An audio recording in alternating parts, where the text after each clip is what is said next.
Hi, my name is Guy Lawrence and thanks for tuning into my podcast today. If you're enjoying these conversations and you want to check out more of this transformational work, be sure to come back to guylawrence.com.au and join me as we go further down the rabbit hole. Enjoy the show. Mark, welcome to the podcast. Thanks for having me. I have to say, I just want to tell the listeners as well, when I first stumbled across your work and heard an investment bank, I was exploring the work of consciousness. I was like, I have to get this man on and find out what the hell happened and why he's looking into that work. So I greatly appreciate you coming on the show, mate. Well, thanks for having me. Yeah, I'm excited to chat with you. I do ask everyone saying that, if you were on an airplane and you sat next to a complete stranger right now and they asked you what you did for a living, what would you be saying these days? These days, I would say I research consciousness, but as of a few months ago, I was still in my finance business job, and I would have said I advise technology companies. Oh, wow. So you've literally just stepped down recently. Very recently, and it happened in a synchronistic way. Before COVID hit, obviously I didn't know all this was going to happen, but in December of 2019, after I had become a partner, spent 10 years at the firm, decided that I needed to do something else, that my passions weren't aligned anymore. So I let my partners know and agreed to stay on for a bit and worked part-time for the first few months of 2020 through the end of March. And actually wrote my book in that period, which was not what I had expected. It just kind of all happened quickly. My second book. Yeah. Wow. Congratulations. And synchronistically, funnily enough, me telling you about me stepping down from my old company, I can appreciate that must have been a big decision for you to do so. It was a big one. Yeah, it was a shift in many ways. It was going into the unknown, but it got to a point where I realized that I wasn't being authentic anymore by staying in my role. And that was doing a disservice, not only to me, but to my colleagues and my clients, if I couldn't do it with 100% passion like I used to. And letting go of that role did something for me on an energetic level that I can't really explain, but it was like a release almost. And when I made the decision in late 2019 to let my partners know, my former partners know, that's when ideas for the second book started to come in. It was sort of like maybe it was there in the ether, and by opening up space, all of a sudden that became a reality. And then by February, that's when I actually wrote the book in between two meditation retreats. Wow. Amazing. And you know, with working with people as well, and I see it so often, and I think that's why I appeal and resonate with so many people, is that I think we find these times in our lives where we get to this point where we know we need to navigate. You know, we know we're not living our authentic truth anymore, just like you said, but it can be so terrifying, but so liberating at the same time. And there's all these emotions mixed into one. And when you know you're ready.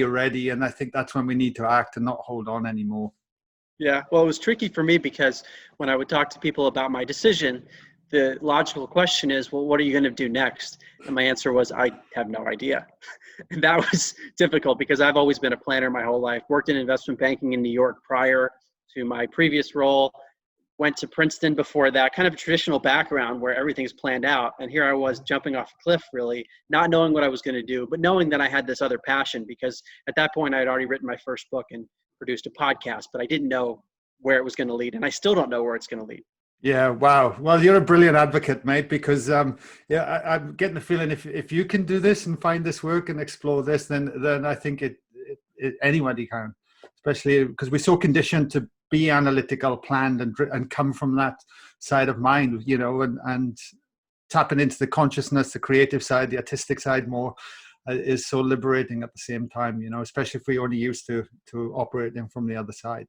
Yes, it's an integration of using the logic when it's needed, but also using the intuition and the instincts. So I'm glad we talked about that topic first, because just based on my circle of friends and family, I find that a lot of people sometimes are doing something, whether it's work or relationships or some aspect of their life that's not fully authentic, and I can see it weigh on them. And that's happened for me throughout my life. So totally. I hope that this discussion might spark something for listeners. Yeah, and that's where we need to explore, right? And sometimes it's the last place we go because we're so scared of what it might unveil. But I know from my experience, that's where the joy has come from. totally. And there's certainly, yeah, like you said, an energetic shift that comes with it as well, which is hard to explain. So yeah, amazing. So look, take us back. So what happened? I mean, you, you were an investment bank analyst, from what I understand, and then you started looking into this work. Like, where was the shift? Where was your moment? I can draw a line in the sand in late 2016. Wow. There's a before and after. And the before was coming from traditional education, business background, which has a worldview where the universe is random. Life doesn't have any real meaning behind it. We can try to create meaning if we want, but ultimately, when we die, it's over. It's lights out. There's no memories, no thoughts or emotions. And therefore, is there any real meaning to life? And many scientists would say, no, there's not actual intrinsic meaning in the universe, but you can try to make up meaning on your own. And that mentality was in the back of my mind always, because I was an achiever, tried to thrive in everything I did, but never knew why it meant anything. And yet I'd still get upset if I would lose a tennis match. I was a competitive tennis player growing up, captain of the Princeton tennis team. I would still be really upset. And then I think, wait, Mark, why does it actually matter in the end? You're being irrational. And the same thing would go for achievements. I'd be really happy about an achievement, maybe a promotion. And then I'd realize, wait, Mark, in the end, it doesn't matter because life doesn't mean anything. And yet I would have these highs and lows still and have the cognitive dissonance to say, there's no meaning to life, and yet I'm having these highs and lows. What's that all about? And I wasn't looking to shift that. I thought science was pointing more and more in the direction of what I would call nihilism. There's no meaning in the end. And that's what I thought the world was. And then I came across podcasts, not intentionally. I was listening to health and business shows in 2016 and heard a woman on a health show talk about using energy and psychic abilities and working with clients, and how she had, her name is Laura Powers. She had traditional jobs in higher education and had a master's degree, sounded like a pretty normal person, and yet had changed her life to become psychic and work with energy.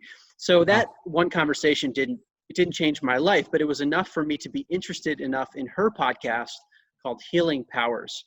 So I would turn that podcast on in the car. I live in San Francisco. Our office was in Silicon Valley, so it's a long drive in traffic.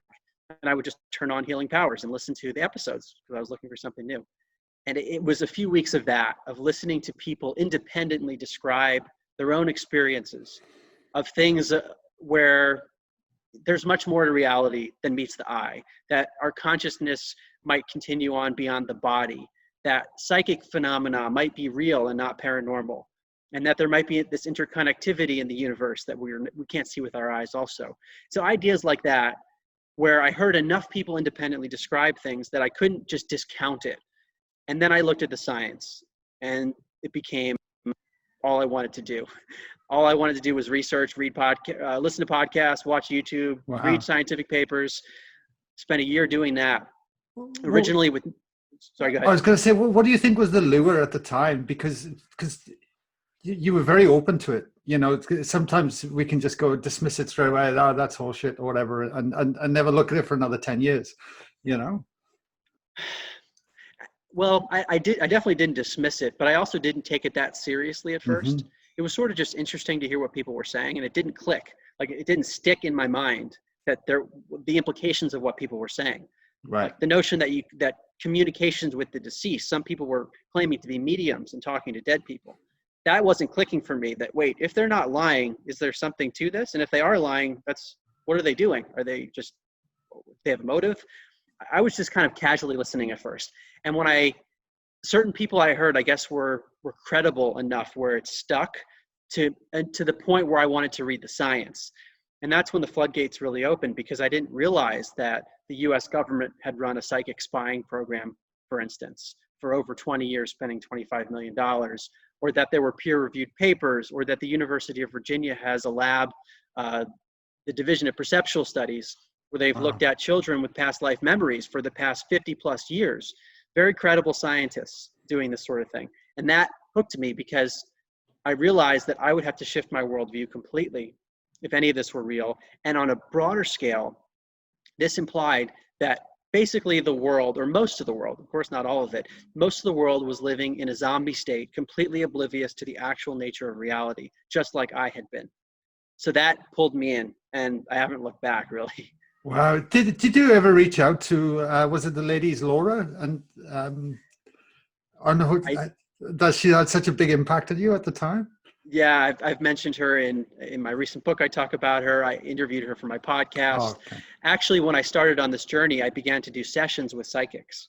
And she was the Oh, first one I did a session with. And there were a number of people that were able to come up with information that I couldn't explain. So that was aligning with the research. yeah. Wow. So but you took it to the next level and gone, you put a book out in it. So how did you get to that point? There was no intention of being public at first. There was no intention of writing a book. It was all curiosity and passion. And at the time that I had this kind of line in the sand moment where there was the before and after, and I realized something broader was going on, I wasn't at the best point in my own life personally. There were some things in my professional life, personal life, that just weren't going as well as I was used to. Plus, I had this nihilism in the back of my mind. So I entered this period of great disorientation. Not only was my life in not the best position, but I was learning about a completely different view of reality that was kind of going to negate a lot of the problems I was having personally. And so I was really on an upward trajectory at this point, but I was also disoriented because I had to rethink life. And that curiosity, I think, pulled me in, where for months all I was doing was researching, began to talk to friends about it. We'd have dinners and I'd say, hey, I'm looking at this, and I'd tell them about a certain piece of research or the University of Virginia or whatever. And people would just sit there with their jaw dropped. Wait, I didn't know that research existed. That's a really big deal. I need to rethink things in life if any of that's true. So I saw the impact it was having on people close to me who were well-educated, traditional thinkers. And it was those pieces of feedback combined with my passions that led me in June of 2017. So this was under a year since I had started researching. I said, maybe I should write a book on this. Wait, no, I shouldn't do that. I work in business. This is crazy stuff, very controversial science. I'm not going to do that. And then I said, no, I'm going to do it. And I took the 4th of July holiday weekend in the US to start writing. And it was a long weekend, ended up writing more than half of the book that weekend, finished it over the next few weekends, and I came out of July 2017 with the full manuscript. And so it was like this overnight thing that I didn't think would happen. Wow. Wow. And why the title, An End to Upside Down Thinking? Well, the title came actually at the end of the process. I wrote the book first, didn't have a title, wasn't sure exactly what it was going to be. But the title, An End to Upside Down Thinking, refers to the view of consciousness that's held by the majority of the world, I would say, especially the academic and educational systems. And the idea of consciousness under that mainstream view is that consciousness comes from our brain.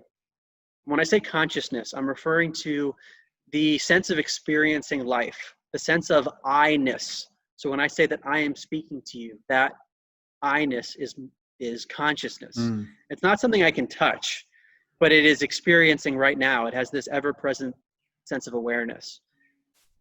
Now, what I didn't realize until I started the research is that science has no idea how this consciousness thing, which we all experience, could come out of a brain, even though it assumes that the brain is making consciousness. And science assumes that because in the field of neuroscience, there are strong correlations between what happens to the brain and the type of conscious experience we have. So imagine someone gets in a car accident and has brain damage in the part of the brain responsible for vision. That person might have a change in how they view the world because they can't see the same way. So we see change in the brain, change in consciousness, and we have really tight correlations. That's well known. So scientists say, well, the brain creates consciousness. The reason that is a leap we can't necessarily make. In statistics, it's known as correlation does not imply causation. And I'll give a simplistic example. If you have a fire, lots of firefighters come up, to try to put the fire out. You have a larger fire, more firefighters show up at the scene. Do we think that the firefighters caused the fire? They didn't cause the fire. There's a different relationship there, and that's an analogy from Dr. Bernardo Kastrup, a philosopher. There's a potential additional explanation for the correlation between the two things.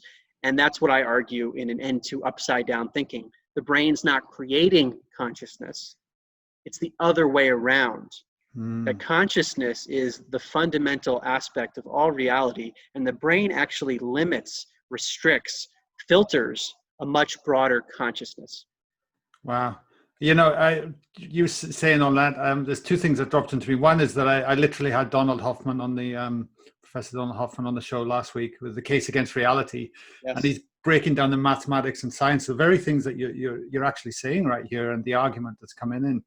And the second thing that occurred to me then is that for a large part of my life, I didn't even question or think about it. I just assumed, like, there was no real awareness around that, the fact that there could be something greater going on here. When you were looking into this work and researching it, what implications has that made on your life personally, knowing that it could well be the other way around and science is leaning that consciousness is not generated by the brain? Mm-hmm. Well, if we accept this idea that consciousness is fundamental, and to quote Erwin Schrödinger, the Nobel Prize-winning physicist, he said, "In truth, there is only one mind of which we are a part." So to go back to the philosopher, Dr. Bernardo Castro, he says it's like we're whirlpools within a stream of consciousness, meaning we have a sense of being an individual, and we're sort of blocked because we're so localized in a whirlpool from the broader reality, but we're fundamentally interconnected with everyone and everything. And what my first book, An End to Upside Down Thinking, looks at is all the science that suggests that that could be true.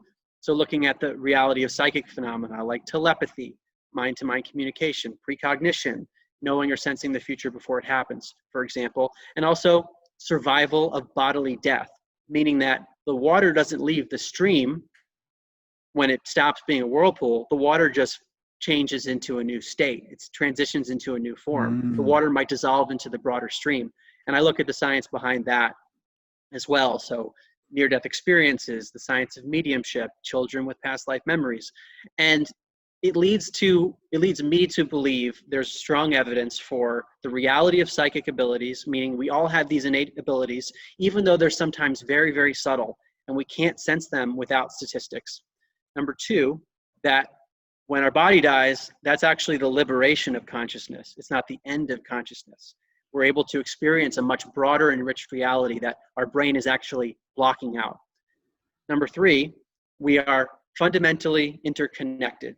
It seems like we're separate, but we're all part of the same one mind. And that is, to me, the biggest of all implications, because when we look at the world throughout history, but especially today, many, if not all, of the world's problems stem from a belief that we're separate, that, yeah, we have similar genetics because we're part of the same species, we all live on Earth, but there's me and you, there's no connection beyond that. I'm going to take care of me when push comes to shove, and maybe I'll help people, maybe not. Whereas if you think we're actually interconnected, there is a much greater responsibility to work towards helping others and helping the planet.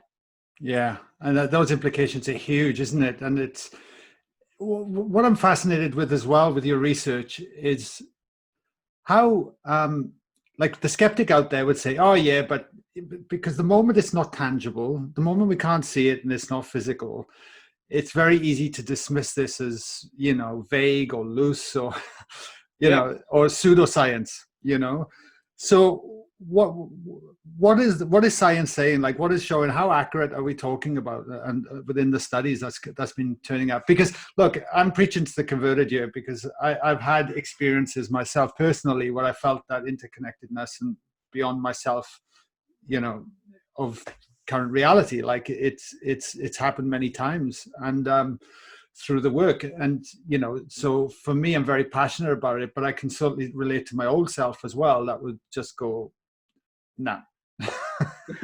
Yeah, me too. So that was the purpose of the first book, and into Upside Down Thinking, and also my podcast, Where is My Mind, where I interviewed many of the scientists. And I'll give a few highlights of some of the best science. There was a paper published in American Psychologist, which is the official peer-reviewed journal of the American Psychological Association, in 2018, mainstream peer-reviewed journal.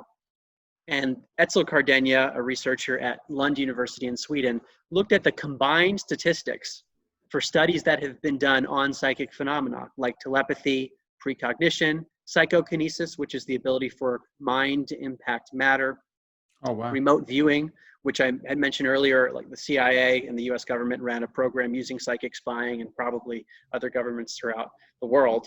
And actually the CIA declassified documents that I was able to use because conveniently they came out around the time that I was researching, but they were from decades ago. And they say very explicitly, remote viewing is a real phenomenon. Implications are revolutionary. And this is the ability to see something with the mind from far away. And these are the CIA's own documents.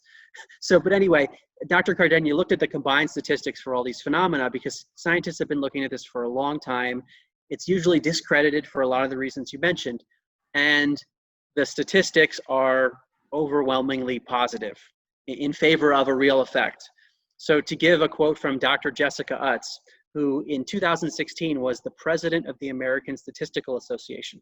Back in 1995, she said this. She said, using the standards applied to any other area of science, it is concluded that psychic functioning has been well established. Wow. And she said that to Congress around 1995 because of the US government's program. So this researcher, Dr. Cardenio, in 2018, was looking at all the accumulated statistics again in a peer-reviewed journal. That to me was very significant because of all the skepticism in this area, and many journals would reject papers like this. But after going back and forth with the journal for a long time, they had to accept the science. Yeah. So that's a big one. Yeah, that's huge. And, with all these different phenomena and abilities with people, because I assume just like any skill set, you got people that are really good at it and then people that are maybe not so good at it. I mean, do you think this work is available to anyone if they're willing to put in the work? It's a great question. I think they are available to everyone to an extent because we're connected to the stream of consciousness. Our brain is a way to tap into the stream effectively. And that's where I would say knowledge comes from, or any information is a tapping in. So what the studies show is that we all have the abilities to a statistical degree, meaning people do better than chance would predict when they do psychic tasks. But when we look at something like the US government's program where they use psychic spies, for example, to identify where a downed Russian bomber was that was lost in an African jungle, and the radar systems at the time couldn't find it, and they used psychics from the program to find it. And Jimmy Carter, former US president, confirmed that this happened. And on my podcast, Where's My Mind, I interviewed Russell Targ, who was the laser physicist who ran the program back in the 70s and 80s. And this was one event where it happened. The people that were doing this, the ability to see something on the other side of the planet where no one knew the answer. They didn't know where the plane was. So in some studies, they'll place an object in a certain spot and they'll ask the psychic to try to identify where it is. But in that case, even the researcher knows where it is. So someone knows where it is. In this case, with the downed bomber, no one knew where it was because it was lost and they needed psychics to find it. And that was a pretty significant one. Wow. Go on. What were you going to say? I wanted to answer your question of this kind of range of psychic abilities. Right. These people at the US government's program they're the Michael Jordans, LeBron Jameses of psychic abilities. Some people have stronger abilities in certain areas than others. Like someone might be a better musician than another person, or any talent, sports, writing. And that's how I see it. It's like a spectrum. Yeah, fair enough. Well, I mean, you must have looked at a lot of studies and a lot of different aspects to the different abilities that we have. Was there anything that really surprised you? The biggest thing that surprised me is that Princeton University had a lab for almost 30 years run by the former dean of engineering studying phenomena like this. And I didn't know about it when I was an undergrad there because it was so controversial. It was basically underground. And they shut it down in 2007. Dr. John told the New York Times something to the effect of, if they don't believe us after all the results we've produced, they never will. Wow, there you go. But sums it up really, doesn't it? Yeah. So why with all this work then, and then you do, like, how does it impact your personal life since? Because obviously you've just said you've stepped down, so clearly it's impacted you, over the last few months. But are there any different things that you've brought in as a practice or changed due to looking and researching this work? Because I think that might be helpful for listeners today. That might be where you were driving back and forth in that car in 2016 going, oh, this is interesting. Nice. Like, what have you taken out of it and made it tangible in your own life? Well, my new book is called An End to Upside Down Living. The first book's An End to Upside Down Thinking. And it looks at that very issue of how would we live if we accept the science, all these amazing phenomena. And I start the book by asking a question, which is, what is the overall intention of your life? Meaning, what is the orientation that you've set for, almost like a compass for your life that drives all of your priorities, values, decisions, behaviors? And if I had answered that question a few years ago, before all this research happened, I would have said that it's an irrelevant question, because life doesn't have any meaning. So why is there even a sense in trying to set a compass or set an intention for how to live? In the end, it's random. It doesn't matter. Whereas now I think that we can build a compass for how we might live that logically follows this worldview. So I say, look, there's a lot of evidence for this idea that consciousness is fundamental. Scientists, some of them think that consciousness comes from the brain. Many of them think that, but it's called the hard problem of consciousness. They have no idea how it could happen. And Science magazine has said it's the #2 question that remains in all of science. How could a brain produce consciousness? And the #1 question, by the way, is what is the universe made out of? And I would argue the answer is consciousness. And the #2 question, I would say, you've asked the wrong question. You're asking how the brain makes consciousness when the brain does not make it at all. Okay, so if we accept this worldview that science is off base, consciousness is fundamental, there are sets of inferences we can make about living. And so interconnectedness is a big one. This idea that if we are all part of the one mind, so to speak, then thinking about service in whatever way that manifests for each of us individually might be different. For me, it might be writing a book. For someone else, it might be cooking a meal. I don't think anyone is better or worse. It's a matter of using our skills. But there is an imperative to consider the collective much more and to think about our daily interactions. So that is a big shift for me. I was definitely, I would consider myself a caring person before, and I always thought ethically and telling the truth and being in integrity, that I just always felt that. But now it's different. I feel like the purpose of life is actually around evolving collectively. And that means improving ourselves on a personal development level, but also helping to improve the status of the planet and other people. So whereas before I would have said those are nice ideas, now it's compass is in that direction. Leave my job, everything is there, because that's why I think we exist, at least partially. Yeah, absolutely. And you just triggered another thought around intention. So from everything you're researching, how powerful do you think it is? Because even taking it into group intention, have you looked at the research around that as well? Yes, it's huge. If we think about it conceptually first, if all reality is consciousness, if there's actually nothing physical, we just interpret things as physical, even though atoms are 99.99999% empty space, and we think it's physical at a certain level, it's our interpretation. It's almost like an illusion, even though it does exist to a degree. Everything's consciousness. It would stand to reason that if we shift consciousness, physical reality will shift. That would be a prediction of this model.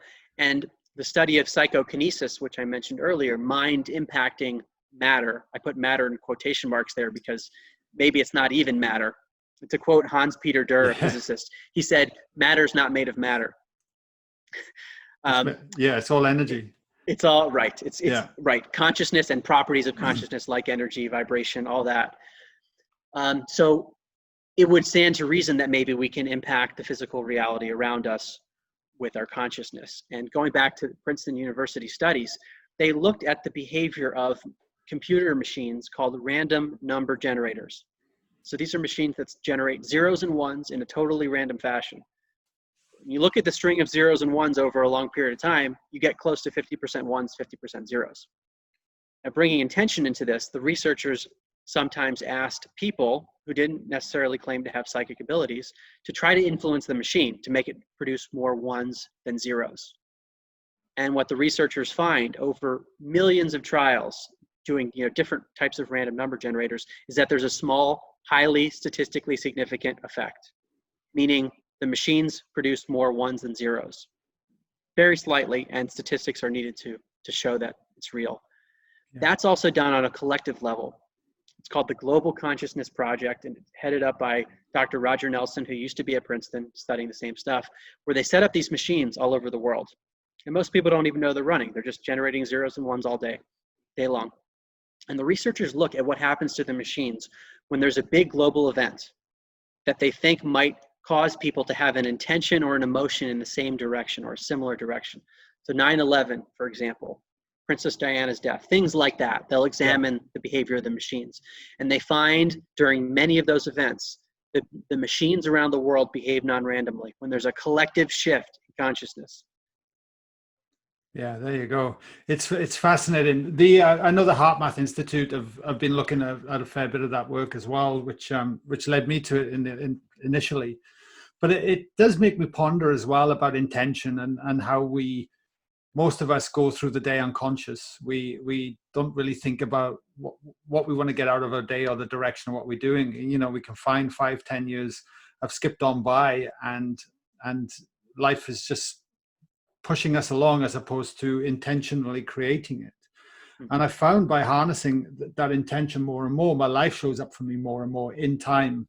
I know Thomas Campbell, the master physicist, talks about probability. You're increasing the probability of something intentionally coming into your life, and it's really fascinating because group intention really fascinates me, because we've run now in the last 18 months 5 retreats, and we average we've capped it at about 35 people per retreat. But within 3 days, we've got people that have new to this work or not experienced it before. And we're actually been getting to the point on the last day where we can hold group intentions and direct in energy via the heart for people in there. And it's you can't undo those experiences. Once you can start to experience something like that and the energy that we can all create and how powerful we really are, it's mind-blowing. And what I'm seeing as well is that it's almost like we're relearning the nervous system. It's like we're teaching the nervous system to move energy more easily, if you like. And then once you have this new reference point, you can kind of start to bring that back into your daily life. There's a memory there with it as well. And it just blows my mind. And I'm like, why don't more people know about this, or not, or at least exploring this? Because it changes, it breaks down so many beliefs, like unconscious beliefs, Yeah. It changes everything. Yeah. You look at the world differently. Every interaction becomes different. You start to think about meaning and purpose in new ways. And your question is a great one. Why aren't more people talking about this? And I've wondered that as well. I think we've seen this throughout history and science, that it's difficult for scientists sometimes to accept a new paradigm. Germ theory is a good example, and it's a relevant one right now in the middle of a pandemic. The idea that there could be microscopic organisms capable of making people sick was a crazy idea until the advent of the electron microscope, and all of a sudden it's obvious that bacteria and viruses exist. But there was a ton of resistance against that. And we've seen many examples, and it even goes on now with trying to understand what the current virus situation is, that there is an orthodoxy of what someone thinks it is, and a new idea comes along and it's controversial because it's new. So this idea though in particular, that consciousness is fundamental and not a product of the brain, I think is even more controversial than any of the others, because it's a recontextualization of what it means to be human. Yeah. It's not just thinking about, well, the Copernican revolution is a good example. With Galileo, when he had all his evidence in the telescope that Earth is not at the center of the solar system. Very controversial. He had clergymen that didn't want to look in the telescope to see his evidence. But as big as that was still a shift in how we view ourselves in the context of the universe. It was a shift in the external reality. Whereas this paradigm shift is a shift in how we view ourselves and our identity. Totally. So that's going to be hard for a lot of people to accept. Yeah. And what's your hope for your books? You've now written a second one as well. You're clearly passionate about getting this information out there to people and getting it in their hands. Like, what do you hope for? What would be a success, a win for you from it? thought about that a lot. The books and the podcast have come about really from passion, and that's one of my biggest guiding forces in everything I do. I follow the passion, and I don't always know where it's going to lead. I would love for people to read the books and listen to the podcast and take whatever resonates with them to help them improve their lives in whatever way is necessary. Because for me, these ideas have created such a massive shift and a positive shift. And I see so many problems in the world that stem from a misunderstanding of reality, that people's behavior is rational and sometimes selfish, but it's rational because of the way they are looking at life. And that's based on an incomplete set of facts. And if they just had the set of facts, they might act differently. And I think that would benefit the whole planet. So if I'm thinking about it on a really broad scale, I think the planet could benefit from a shift in consciousness, and we would all benefit individually from that. So I would hope that could happen, but I don't know. I just put out my passions and see what happens, really. Yeah, beautiful. Just keep sitting in the unknown with it so often, you know. Do you have any practices that you do daily? I'm just curious. No. Yeah. Well, in my second book, An End to Upside Down Living, I talk about spiritual practices in 4 categories. And I use the yogic system because I think these categories encompass any tradition really, or no tradition at all. But I'll use the terminology because it's ancient terminology. Okay. Jnana yoga is knowledge and wisdom. So I've spent a lot of time in that area, reading books, still doing that. But that's a practice towards truth, I'll call it, is wanting to understand truth. And that's something I always do. So I consider that a practice. 2 is karma yoga, which is selfless service. And I consider the work that I'm doing now with books, podcasts, doing interviews, I view it as a form of service. I'm trying to get the message out, and I never know who it's going to affect in a positive way. A third bucket is called bhakti yoga, which is devotion. That can be prayer, chanting. Some would call it love for the divine or love for the broader consciousness.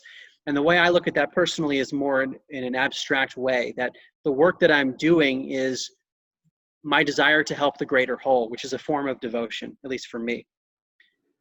And number 4 is Raja Yoga, which broadly could be construed to encompass meditation, qigong, yoga, anything energetic. And that's something I picked up, as I mentioned earlier, meditation retreats.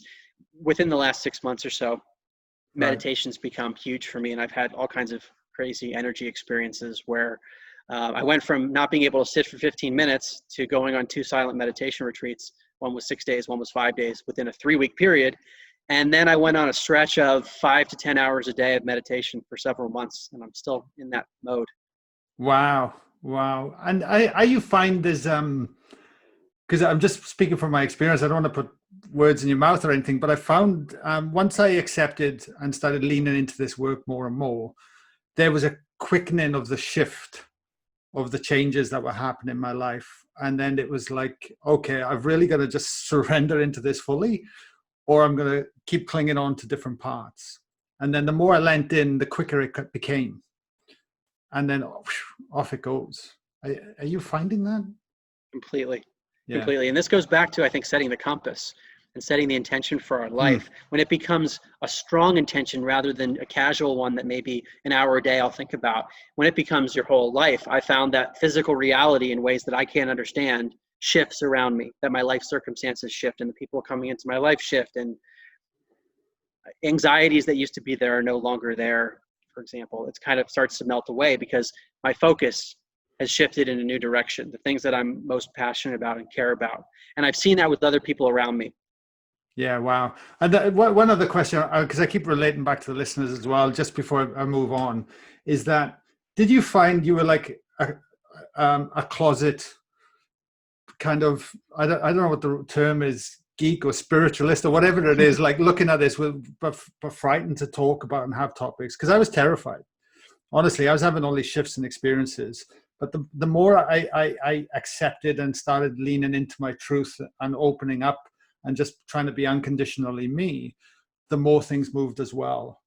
And I just get the feeling a lot with, we can listen to podcasts, we can seclude ourselves from it. Did you find that for yourself as well? Very similar story for me. And Okay. fortunately, I had close friends that I felt comfortable enough to mention the science to when I was first starting. And they gave very positive feedback. And then I became more comfortable. And then I wrote a book that, in a way, gave me like a shield, because it's so much science that it's a defense mechanism against someone who would want to counter me, even though I don't even find myself debating very often. Right. It rationalizes this belief system in a way, because I think the belief system is just looking at science and philosophy and physics, and it all aligns in this direction. So one of the hopes of both of my books, but especially the first one, is to give that shield to other people who might feel uncomfortable with the topics, but they could say, I looked at this book and he works in business, but the whole book is science he cited, and just check out all this evidence. I can't shoot it all down, and therefore it seems rational to have this worldview. Yeah. And I'm hoping that it helps people to feel Yeah. less afraid. Yeah, fair enough. It was definitely the language of science that got me intrigued for sure. Like if you told me to uh, when I was here in yoga, like I'm from Wales, I used to play rugby. Like I didn't even know what yoga was. I just thought it was some strange thing that they did and off they go kind of thing. So thankfully, it's out there and it's definitely needed, especially for the Western mind, which is really important. you know I got some questions I ask everyone on the show, and I'm always intrigued because it opens up different conversation. But has there been a low point in your life that's later become a blessing? I would go back to that period in 2016, but it really started for me in 2014, where some things in my life weren't going as well and they were beyond my control. Combine that with the inherent nihilism I had, that where I was not in a good place. And who knows, maybe that made me more receptive to learning about topics like this, even though I wasn't looking. Or it also made me where I was in a life situation where I had the time to explore all those things, like being single, not married, no kids, in a job where I was becoming more senior and had people to help. I had the time to be able to explore all this stuff, even though there were professional and personal setbacks that made me, I wasn't in the best psychological state. It ended up turning into a blessing in a lot of ways. Fair enough. What does your morning routine look like? It's evolving. It's evolved over the last few years. Now, and I can't really explain this, I have so much energy flowing through my body from the meditation, where the chakras, which I had read about and never felt, all of a sudden those are very real, like the third eye pounding and all that. When I wake up, I feel like I have to sit and meditate. It's not even a choice. It's like this energy is sitting me down. So right now, I usually meditate for 2 hours, depending on my schedule, and try to schedule things for later in the morning so I can have that long period of time. Wow, amazing. The other great thing as well is that once you've set up a life that allows you to keep exploring more and more, it becomes a beautiful thing, isn't it? That when you're not just having to get up and people are spending an hour in the car commute. Well, not with COVID, that's been happening, but in general, and I used to find it very frustrating that life was dictating, but bit by bit, day by day, you get there. If you set the intention of that direction, for Right. sure. Yeah. You've obviously met a lot of people anyway and researched a lot of people, but if you could have dinner with anyone tonight from any time frame, anywhere in the world, who do you think it would be and why? I would say Dr. David Hawkins, who I quote a lot in my books. He passed away, I believe, in 2012, and I would consider him an enlightened master, one of many throughout history, but he was a modern day master and has a traditional medical background. He was a psychiatrist, former atheist, and then had incredible enlightenment experiences. So he was at the depths of lowness, and then he reached very high states of consciousness. And I spent probably 100 to 200 hours, somewhere in that range, maybe 2 years ago, listening to his old lectures. That my Wow. practice was, I was just all day listening to his old lectures and listening to him answer questions, reading his books. And I've listened to many other masters as well, but I would love to have had the opportunity to sit down with him. Yeah, amazing man. I have one of his books on that certainly helped get me through at some stage as well. Yeah, totally. And last question, is there anything you would love our listeners to ponder on after everything we've covered today? We have not talked about the life review phenomenon, and it's something I always try to touch on in any conversation about consciousness. So the life review is often reported in a near-death experience. And a near-death experience is an instance where a person has a physiological trauma, like cardiac arrest, for example. Their heart stops beating, they're in the hospital, they're clinically dead. And we know from neuroscience and medicine that the brain gets to a level where it should not be capable of producing a complex thought or memory. The person's brain dead. Their brain is either completely off at this point or it's barely functional. And yet the person has elaborate memories. Sometimes they hover over their body. They talk about seeing deceased loved ones, mystical beings, a being of light. They talk about being surrounded with unconditional love, although sometimes it can be a scary process too, which is kind of a different category of near-death experience. But often they're very blissful. And some people would say, well, that's a hallucination, that the brain is spitting out chemicals because you're getting close to death and it's trying to comfort the body. And I would say that that's not the case based on a lot of science, but one of the most convincing is known as the veridical out-of-body experience. Veridical means that what the person sees or hears or experiences while out of his or her body is validated as being accurate when they come back into their body after resuscitation. So if there's a memory that occurs that's accurate during the time of no brain function, that can be time-stamped to that period, we know there is a functional consciousness with a dysfunctional brain. Okay, so Dr. Bruce Grayson from the University of Virginia, who I interviewed for my podcast, he studied this extensively. He said, we're left with this paradox that at a time when the brain isn't functioning, the mind is functioning better than ever. And it's a classic example where you get the brain out of the way and there's an enriched consciousness because the brain's actually restricting. Okay, I give that preface because if we view the near-death experience not as a hallucination, because if we're getting accurate information, a verified perception, that's not a hallucination, it's accurate. Then we need to look very closely at what happens to people in this realm, because they come back into their body and they change their lives around. And sometimes they get divorced, they change their jobs. It's overnight their priorities shift because they had a massive experience. Why is that happening? Is there something we can learn from it?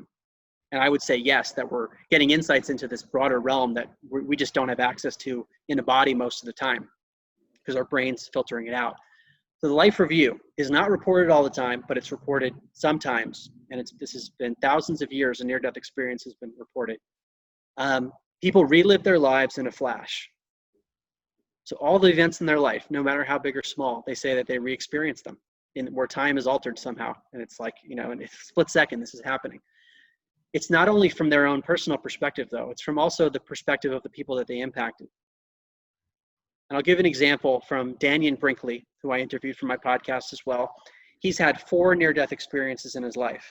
He was struck by lightning, so electrocuted, open heart surgery twice, brain surgery once. And each time he had a life review that he remembers. And so each time for him, it started at the beginning of his life and went all the way up to the present moment. So he got to see the progress in his life and how, what he was doing before versus now. I mentioned his case because he was in Vietnam in his younger years, and he told me that he was vicious in combat. Materialistic guy, I guess he wanted to be as vicious as possible, killing people. And so when he went into his life review, he relived the deaths of the people that he killed through their eyes. He became that person. And he also felt the pain of the child that would no longer have a father because he had killed the father. So he felt the indirect effects. And this is the clearest example of interconnectivity, that we are one consciousness at some level that we're not perceiving right now, but at a higher level of reality beyond space and time, we're all the same. We are literally the same consciousness. And something about liberating the consciousness from the body in the near-death experience allows people to perceive that.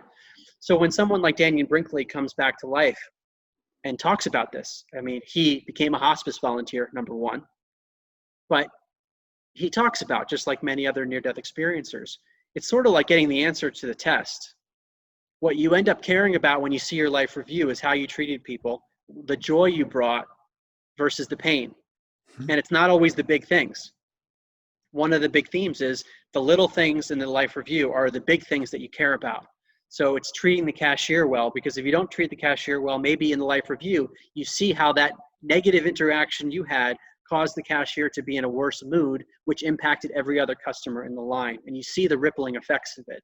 And those are the things apparently in the life review where people say, I knew better, I should have done better. So if we were to live with that idea, or even the possibility that that's true, and if we consider there to be one mind based on all the science that I think is credible, at least some of it is pointing in this direction, then it's at least possible that this is a real thing.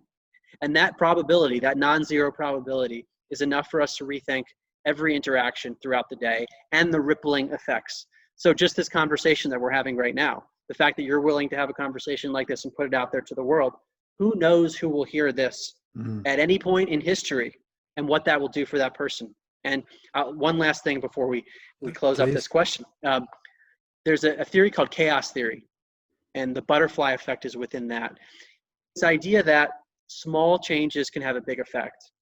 And there was a meteorologist who discovered this, where he was doing weather predictions and changed one of his numbers by a tiny decimal point. And he realized he got a drastically different outcome because he changed the decimal point. So he would have said, wow, small change in the initial conditions lead to a massively different outcome. I wouldn't have predicted that. It's a non-linear effect. And our brain likes to think in linearity. Like if I throw a ball, I can see that the force from my arm made the ball go a certain distance. It's very clear how the ball got there. Whereas with a non-linear effect, we can't see the ripples. So the butterfly effect is a butterfly flapping its wings in China can cause a hurricane in New York, mathematically speaking. That's the way the math works. So if we think about that in our own lives, it's a very empowering idea, because it doesn't matter if you're the president of a nation or a cashier at a store or a business owner or anything in the world. Every single person can have an impact through these ripple effects that we can't always see. Yeah. And that's why another reason I'm so passionate about getting these messages out, because all it takes is one person to have a shift who could then shift someone else in some way just by being kinder. And then that, who knows what that does to the world. It's huge. That's incredible. I'm not sure if you're familiar with him, but I recently interviewed Peter Panago on my podcast, and yes. he had a near-death experience while ice climbing a wall.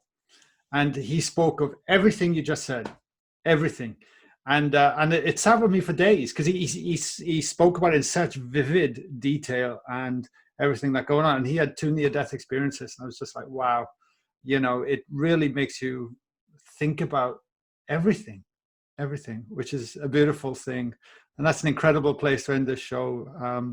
Everyone ponder on that. That's absolutely amazing. Where can I send everyone, Mark, if they want to find more about your books, your work, your podcast? Where can they go? Well, since we're on the topic of the Life Review, there's a whole episode on my podcast called The Life Review, episode 6. It's called Where Is My Mind? That's the broader series, and that's available on Apple Podcasts, Spotify, all the major podcast players. Where Is My Mind? And my website is markgober.com, markgober.com. My books are An End to Upside Down Thinking and An End to Upside Down Living, which are available on Amazon, Barnes & Noble, all the traditional bookstores. Awesome. And if people just pause this show where they're listening to this and scroll down, they'll see the links there anyway to come across. Mark, thank you so much for everything you're doing and coming on the show today. That was brilliant, mate. I love your passion. I love the fact that you just simply walking your talk. Like it's a beautiful thing to see. And I have no doubt the ripple effect will be huge over time. So appreciate it, buddy. Thank you. Thank you. And thank you for your work. You're welcome.